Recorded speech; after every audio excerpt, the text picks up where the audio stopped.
Hello, it is Friday, February 4th, 2022. I'm Chris Remo, and welcome back to the New York Times Crossword Daily Solve. It is a Friday puzzle today, so our first themeless puzzle of the week might be a tricky one as well. And this themeless, maybe tricky edition of the Daily Solve is brought to you by Overfull Hitbox, Stephanie Fredericks, and as always, the inestimable Hood Monster. So thank you to the three of them, benefactors of the Daily Solve Patreon campaign.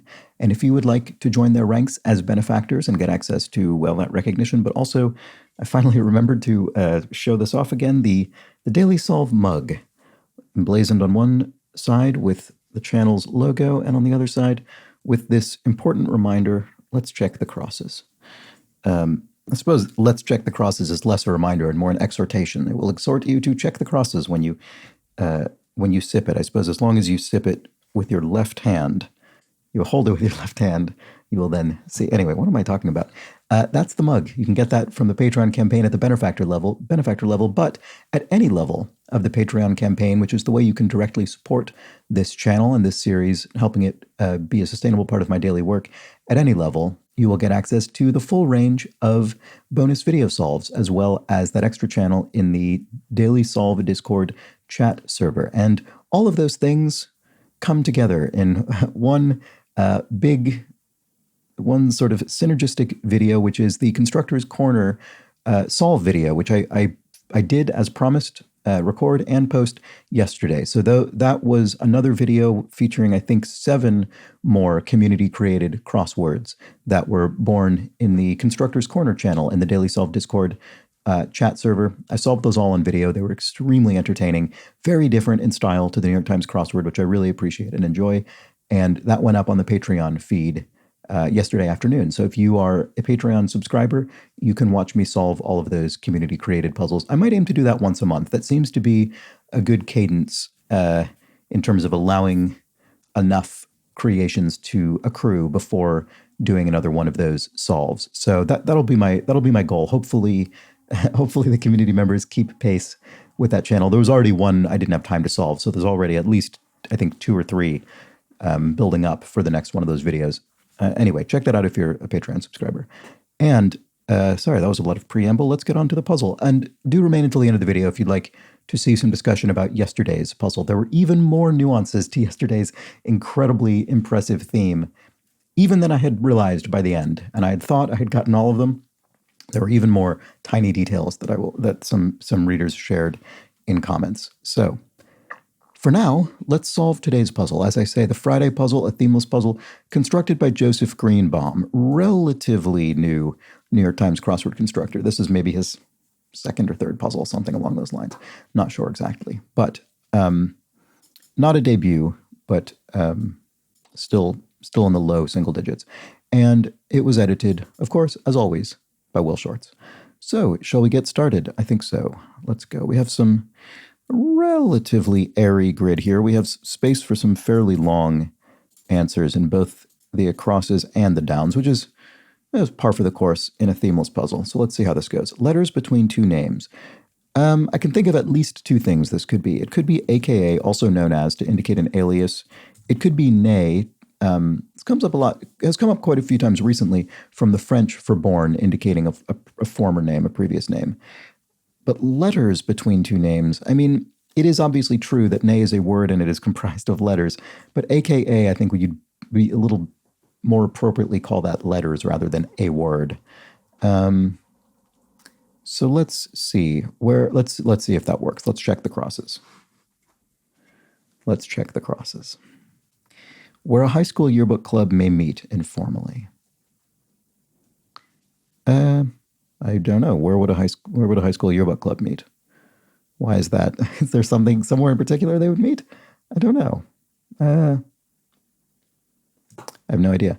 Actress Knightley, Kira? Is that her name? Kira Knightley? I think that's right. So this does look like AKA. At least we've confirmed that. Thank you, crosses. Spoke Spaniel, sorry. I see. So we have a question mark indicating some kind of pun or wordplay. And I think what this is doing is it means spoke as a spaniel, a breed of dog, might. In other words, arfed. Past tense because spoke. And Here we have Ben & Jerry's Sundae with an estimated 14,000 calories. Good Lord. I don't know what that is. Some kind of... Is it a pre-made... Can you buy a sundae as a pre-composed dish? Oh, no, I guess, does Ben & Jerry's have stores as well? I have no idea. I wonder if this is something you buy in a grocery store, or if this is something you buy in an ice cream shop. I have no idea. Bowie's song that begins with the lyric, "It's a god-awful small affair to the girl with the mousy hair." Life on Mars. Oh, I guess I spelled Keira Knightley wrong. Sorry about that. Is it Keira? Because the song is definitely Life on Mars. A great song by the great David Bowie. And here we have where a high school yearbook club may meet. Right, informally. Is it some kind of lab?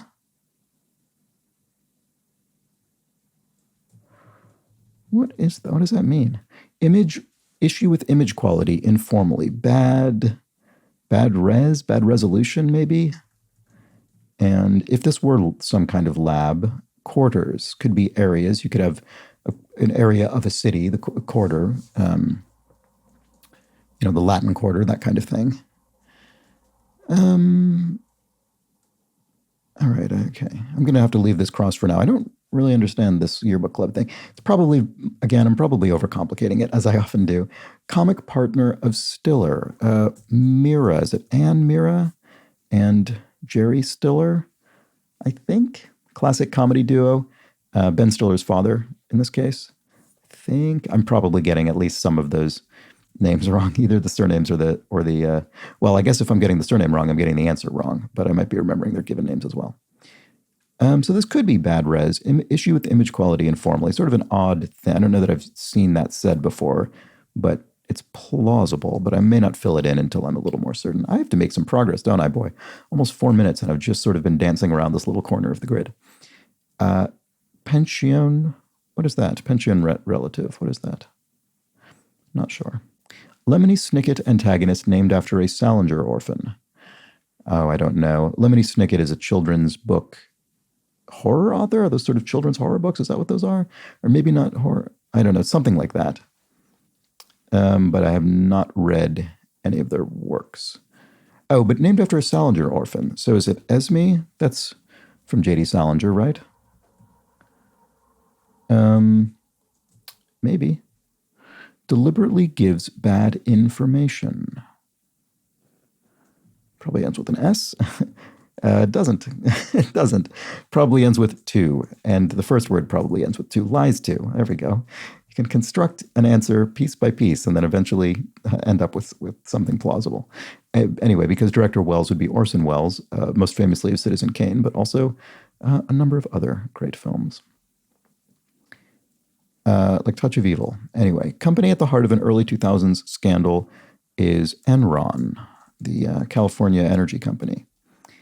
And a little rascal, could be a terror. You could refer to a little troublesome child as a terror. Placeholder could be a stand-in. Oh, wait a second. Ben & Jerry's Sundae with an estimated 14,000 calories. This, strangely enough, this actually came up maybe 2 months ago, and I had never heard of it. And it took me, I think, until the end of the puzzle to get it. And I completely evacuated my brain, apparently. But it's the Vermonster, I think, is the Ben & Jerry's Sundae with estimated 14,000 calories. Oh, so this is an AV lab where a high school yearbook club may meet, informally. AV lab, audiovisual lab. So I suppose that's where film class might be taught if you went to a high school fortunate enough to have that sort of thing, I suppose. Yeah, I guess that's where yearbook club could meet, because maybe they're using the AV equipment to, I don't know, process the photographs or something. I'm not really sure. But anyway, it seems like a plausible enough answer. AV lab, audiovisual lab. Okay. Image with image quality informally still could be bad res. Casually, loose something probably. And this could be an S or a Z for bad res, especially given that informally qualifier. Indiana's state flower. I don't know. Naval agreement could be I, sir. I, sir. Oh, and casually could be loosey-goosey, maybe? I bet this is the first time this has appeared in the New York Times crossword. That tends to be the case for these long, slangy, sort of answers because they require so many letters, and obviously every word needs those letters to be in this precise order. So usually these big, long phrases tend to be debut placements in the puzzle. But of course, I don't know that. It's just a guess. A henchman could be a goon. A call for help could be SOS, which, as I think we know, I think we've mentioned before on the crossword, doesn't stand for anything. Doesn't stand for save our ship or save our souls or anything. It's just, it is constructed because it is an easy and unambiguous thing to tap out in Morse code, and has been retroactively, it has become a backronym. A meaning has been retroactively assigned. Indiana's state flower. Oh, peony. That's a flower. And issue with image quality informally. I didn't take into account the question mark. It's not bad res. It's not anything to do with a literal image. It's metaphoric. It's your image metaphorically, your reputation. Bad reputation, bad rep. Okay, bad rep is a much better phrase than bad res, so I'm glad that wasn't what it was, and I'm not glad that I didn't pay enough attention to the fact that this was some kind of pun or wordplay as indicated by the question mark. So I was reading this too literally, and it put me off the scent. So there we have it. Okay. Here we have essence of the Hippocratic Oath. Do no harm is the oath that medical practitioners take, that doctors take, derived from Hippocrates in the ancient physician. Okay, comedian Kevin Hart is a comedian. I suspect that's the case because of the H. And then online hookup. Online hookup could be a modem. So this maybe seems like an online relationship or something, but it looks like. But I think that's maybe slight misdirection, and this is a modem because of this M here. Driving stabilizer. Oh, it could be driving on a golf course. Could be a golf drive. So it could be a tee on which the golf ball rests, stabilizes the ball for you before you drive it. Nonprofit with a tagline, no more victims. I don't know this tagline. I'm not familiar with this, but in 4 letters with D, I think it's plausible that this is MADD, M-A-D-D, Mothers Against Drunk Driving. That seems like a plausible acronym and also a plausible tagline for that organization. So I'm guessing that's what that is. Here we have, what is this? Sigma in math? That means sum in math. I know that, but I'm not completely confident about what letter it is because I'm not educated as much as I should be in this sort of thing. So I think that's what it is. Anyway, like the start of an Ironman race. Is it swum? Do you start an Ironman race by swimming? It seems like it might be. I mean, I'm sure that swimming is involved in Ironman races, which are those, those sort of incredible endurance tests that put you through ridiculous physical challenges consecutively. I'm sure swimming's involved. I wouldn't have known it starts it off, but I'd be prepared to believe that. So to not stress so much is maybe to under something, and I'm just getting that from the not. There is the question mark, so some kind of pun or wordplay. So, I assume that stress is not being used in its surface meaning here because of the pun indicator, but I'm not sure what it is meant to mean, so I'm just going to leave that for now and look at this. Yeah, never going to happen. That looks like no or no to match the tone of the clue, which is a slightly wry bit of sort of idiomatic speech. So M looks quite unlikely after this W, so it's probably an H. And then we have, I can't afford not to buy it. What a deal. Looks plausible. And again, as with this no answer, when the clue is surrounded by quotation marks like this, so will be the answer. So we're going to, well, not strictly, but generally speaking, when the clue is a verbal exclamation, the answer will be as well. And so in this case, I can't afford not to buy it matches up with what a deal. And they have a similar tone. They have a similar tenor of speech. Traces. I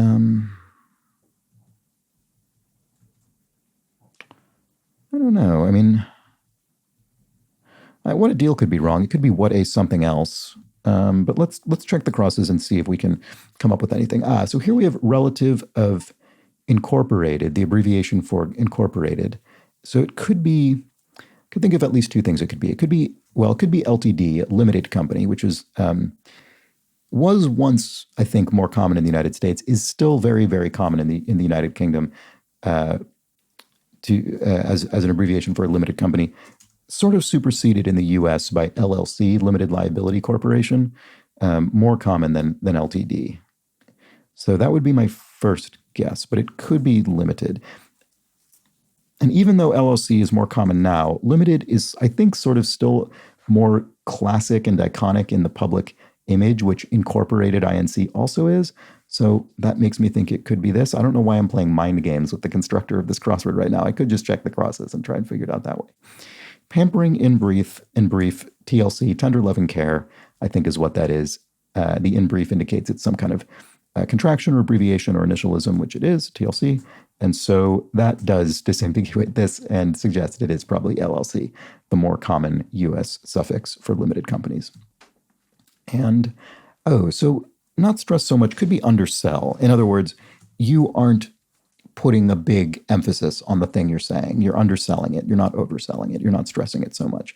And so that is different than the surface meaning, which would be not stress so much, meaning not worry so much, that kind of meaning of stress. That is not what this means, and the question mark is what clues us into that.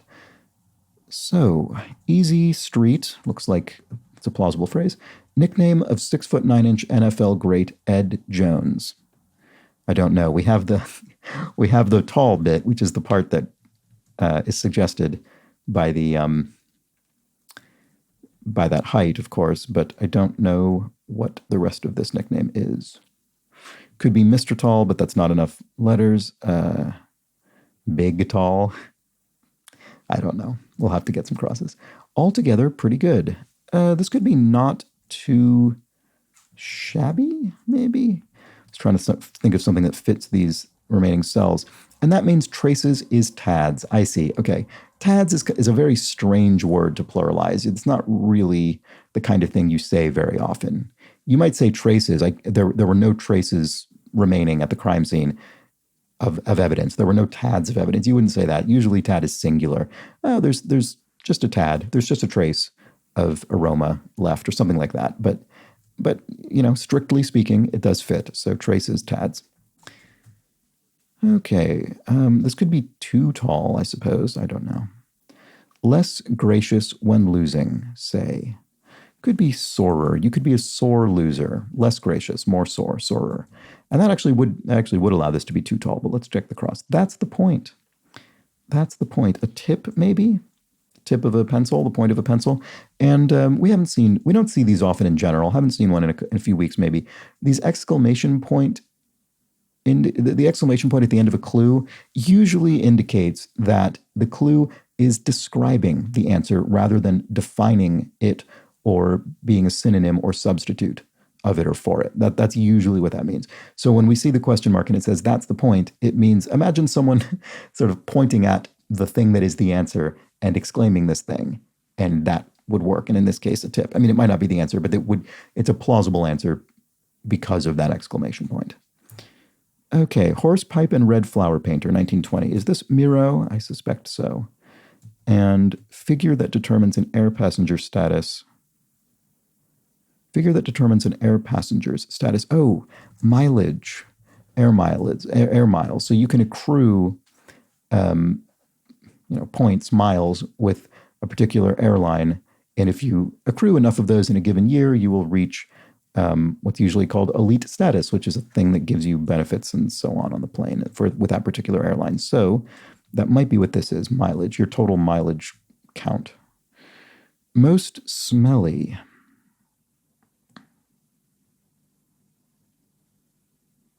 I don't know. I thought this was Miro, Jean Miro, but maybe it's not. What is this? Most smelly. I mean, it ends with EST, the somethingist.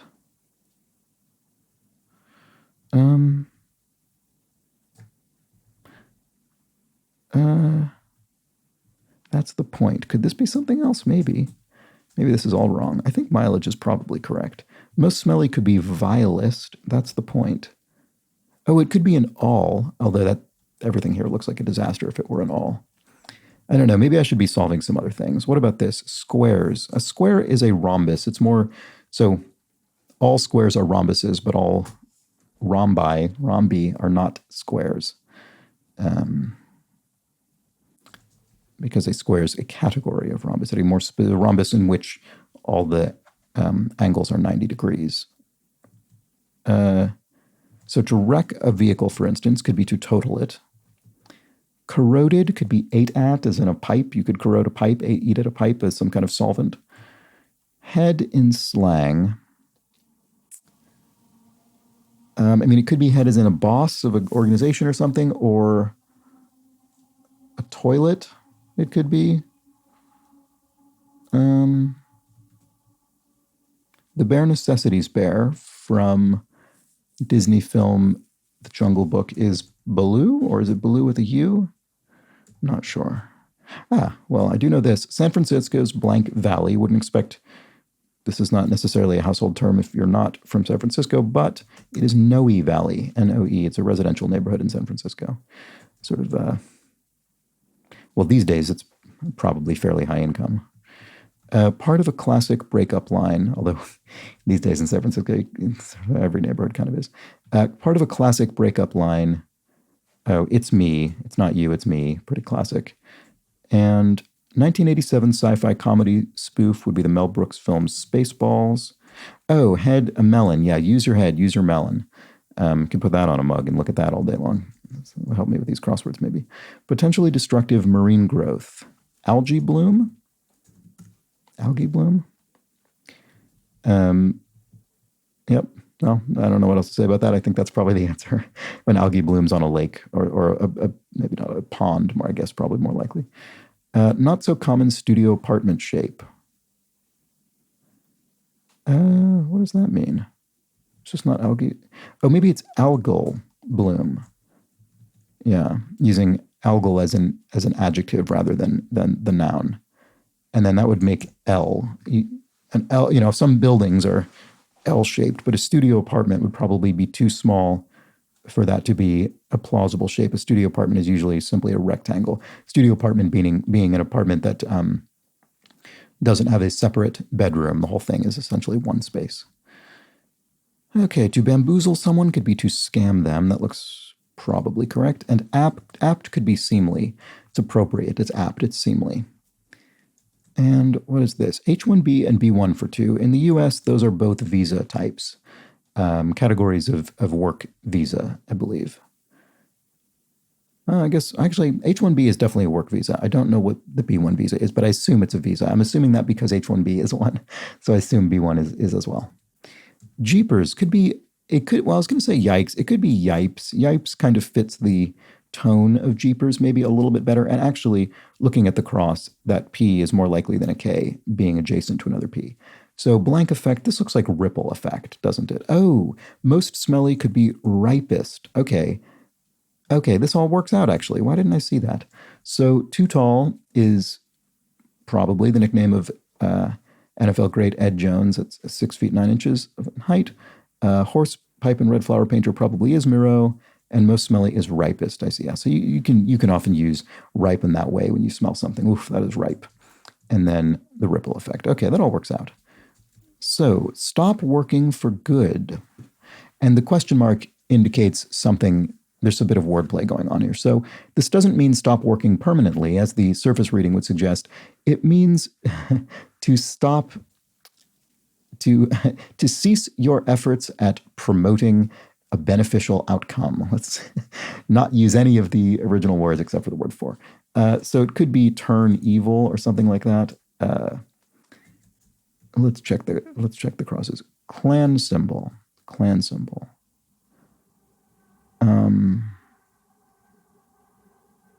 So some kind of, maybe a totem or something like that, something that represents a group, a clan. Or, my first thought was maybe tartan to indicate a Scottish clan, but obviously there aren't enough letters there for that. Maybe totem, because Acapulco gold would be oro, gold, and Spanish stain. I don't know, tint or something? Let's check some crosses here. Popeye's anchor, e.g. for short. So Popeye, I'm guessing when this says Popeye's anchor, I'm assuming that's a tattoo.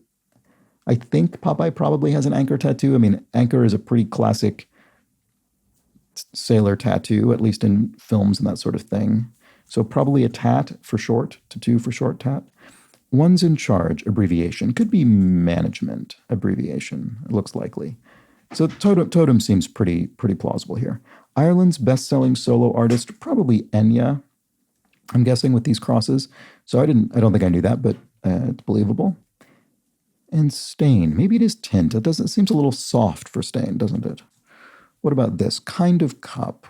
Well, ing seems quite likely at the end. And so maybe this is tint. And America's missing broadcast emergency response vis-a-vis Amber Alert, e.g. Oh, it's a backronym, just like SOS. So a backronym is it's what I was saying earlier with SOS. I guess you could arguably not call SOS an acronym, because I think technically an acronym is supposed to be something that is pronounced like a word. So if this were pronounced SOS or sauce, then it would be an acronym. I think it's an initialism because it's not, but whatever. So I think I called this a retronym, maybe. Anyway, backronym. So I didn't know this actually about Amber Alert. I didn't really know what the etymology of it was at all. But the Amber Alert is that it was introduced relatively recently, I think, in the United States, within the last, I don't know, fairly recent number of years. And I get, so it's what gets sent to everybody's smartphone when there's a child missing in the area. And I guess the term Amber Alert, oh, right, because I think it was named after a missing child whose name was Amber, perhaps. And then I suppose, and then it sort of, I guess it worked because alerts are often color-coded anyway, so Amber fit in that regard. And then I suppose, I'd never heard this one before, but I guess someone must have come up with with this sort of reverse-engineered justification that it stands for America's Missing Broadcast Emergency Response, which is an incredibly awkward phrase. All right, I guess that's what that is. I never knew. Winter Olympics equipment, skis, and food brand since 1922 with a Chinese character in its logo. This will probably be very obvious when I see it. What is that? Oh, I don't know. Hebrew letter on a dreidel, I'm not sure offhand, uses one's brain. And fiscal arm of the executive branch, in brief.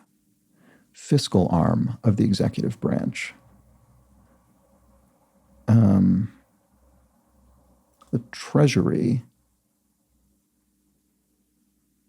What am I missing there? Sorry. The Magic on scoreboards. So that'll be a sports team location, presumably. Kind of cup. Oh, a measuring cup. Uses one's brain. Oh, reasons. You have to, yes, to reason through these clues. And what was this again? Oh, is this Orlando Magic? I think that might be right. OMB, Office of... Why do I not remember what this is? That's infuriating. Fiscal arm of the executive branch, in brief. Boy, that's very frustrating for me. Oh, maybe I don't know this. I'm not really sure what this all is. Is it La Choi? What would this be? Hebrew letter on a dreidel. Shin? That sort of sounds right. I'm not 100% confident. Okay, it worked out. There we go. Yeah, so that's a shame. I'll have to look both of these up.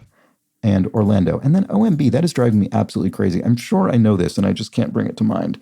It's very, very frustrating. Yeah, that's just very frustrating for me.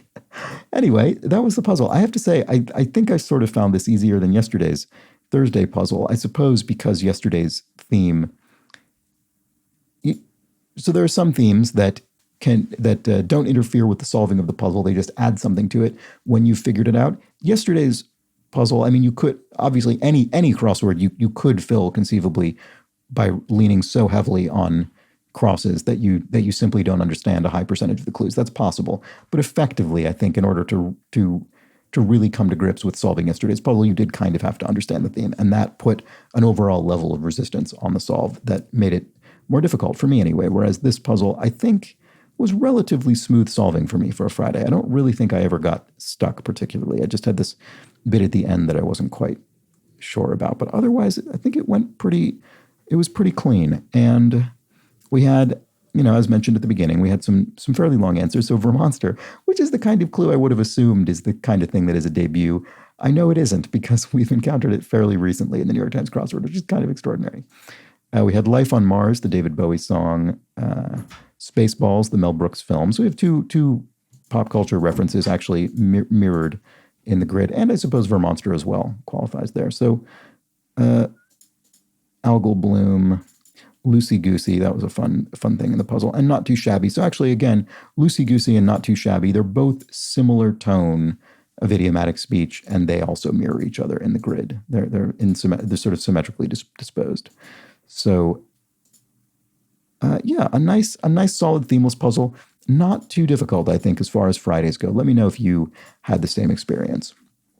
And now, speaking of that puzzle from yesterday, let's discuss a few clues from that puzzle. Well, a few clues and also the theme more broadly, because people did point out some even more impressive things about the theme. First of all, let's just discuss some of the ordinary clues. Matt Rhodes replies to my... I had a bit of a diatribe about the Acela Amtrak service, and I called it not really high speed. And Matt Rhodes says, Acela is not particularly high speed, but it is the nonstop service. So yeah, that's fair enough. Maybe they don't claim to be high speed, so I shouldn't have criticized them for that. And Rick Di Natale says, the primer with Spot the dog was Fun with Dick and Jane, which is fondly remembered by baby boomers like me. Spot's introduction was see Spot, run, run Spot, run. So that was the bit I remembered, the Spot thing, but I don't know that I ever actually had that particular book. But Fun with Dick and Jane does sound familiar now that it's been stated.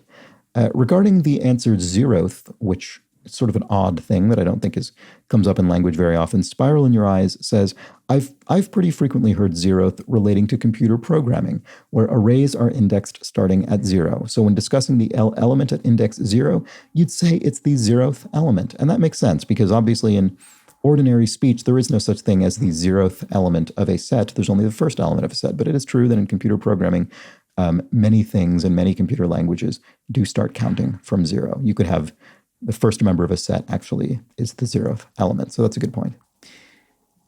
And Kathy Swope explains regarding 4G and LTE. 4G is the fourth generation, 4G, of broadband cellular network technology, succeeding 3G and preceding 5G. There we go. Clearly, these generations are not 0 indexed. So the first was 1G. I probably wasn't called 1G, not 0G. Anyway, LTE stands for long-term evolution, a term for this particular type of 4G that delivers the fastest mobile internet experience. You'll usually see it called 4G LTE. All right, there we have it. And so, and then ZOR95 says, Jason Derulo is an American singer. He used to be most notable for always singing his name at the beginning of his songs, but he stopped doing that. That is an odd convention. He was Rum Tum Tugger in the Cats film that came out recently. Oh, and Rum Tum Tugger was in the Crossword recently as well. Look at that. All right. So now just a couple of additional observations about the theme yesterday. Jake McGuffey explains another detail in the grid is that each theme answer crosses with another, which sort of physically evokes the theme. That's amazing. So in addition to crossing vertical strokes, whether capital I's or lowercase l's to create T's, those answers themselves also crossed each other to create physical crosses in the grid. That's incredible. And even more than that, Kathleen Quinn says, according to the New York Times wordplay notes for today's puzzle, the only L's in any of the clues are ones that need to be converted to T's. Further, there are no T's at all in the clues provided. Absolutely extraordinary construction. That is unbelievable. So there isn't a single case in that puzzle yesterday in which the theme instruction of cross the T's doesn't need to be followed. There were no already crossed T's, and there were no uncrossed T's that are not then crossed in order to solve the puzzle. That's extraordinary. Anyway, if you have no idea what I'm talking about, you'll have to watch yesterday's video because I'm sure what I'm saying makes no sense otherwise. So great puzzle yesterday. Very enjoyable puzzle today as well. Thank you, Joseph Greenbaum. And thank you to you for watching this video. If you enjoyed it, if you're new to the channel, if you've not yet subscribed, please do subscribe. And you'll see these videos as they go up each day in your subscription feed on YouTube, or you can even get notified if you so desire. And if you know someone who might like it, please do pass it along. Thank you to everybody who has subscribed to the Patreon channel at any time or for any amount. That is the way for a few pounds a month or the equivalent in your local currency, you can directly support this channel and make this part of my ongoing daily work, which I very much appreciate. And all of those bonus videos are up there. It is the new month, so I will be doing the monthly New York Times bonus puzzle at some point soon. Like I said, I put up the Constructor's Corner latest roundup video yesterday, and I still haven't solved the new, well, it's not new anymore, but the couple weeks old New York Times cryptic crossword, which I would like to do. I might put that out on the public feed because I have so few cryptic crossword videos up here, but we'll just see how that goes. Anyway, thank you for joining me for this video. Thank you for staying to the end if you have done so, which you obviously have. And I will be back tomorrow for the Saturday puzzle, our second and final themeless of the week, and possibly also the most difficult puzzle this week. We'll just have to see. So, until that point, please do have an excellent remainder of your Friday. Take care.